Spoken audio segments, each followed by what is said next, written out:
দেখো এই নেকলেসটা অনেক সুন্দর না? আমাকে কিনে দাও না। গয়না তো অনেকই কিনা হয়েছে, আবার নেকলেস কি করবা?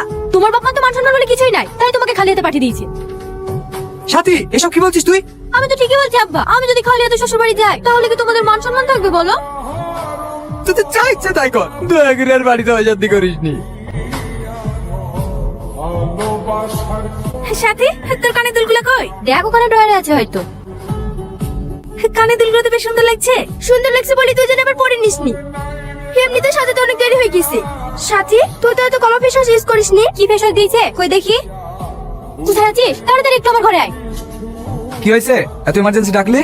তুই জানিস না আমি কি ফেস ওয়াশ ইউজ করি? কেন, ওই পেশে যাবে সমস্যা কি? আমি ওসব কিছু জানিনি, আমাকে এক্ষুনি ফেস ওয়াশ এনে দে। ঠিক আছে। কি রে, তোর আব্বা মুখে ভিজেছে না মিনি? বাপ, আমার মেয়েটাকে একটু দেখো। ঘরে একটা এসিও নাই, এত গরমে কি থাকতে পারা যায়? অসহ্য। তুমি বসো, আমি পাশের ঘর থেকে একটা টেবিল ফ্যান নিয়ে আসি। থাক, তোমাকে আর দরদ দেখাতে হবে না, আমি আব্বাকে ফোন করছি। হ্যাঁ মা, বল। মন খারাপ করছে নাকি? আমি এখানে গরমে থাকতে পারছি না, তোমরা কিছু একটা ব্যবস্থা করো। এখন আমি আবার কি করব? মেয়েটা গরমে থাকতে পারছে না, আর কি করবো মানে? আজকের মতো একটু অ্যাডজাস্ট করে থাক, কালকে দোকানে এসে মনের মতো একটা এসি কিনে নিই।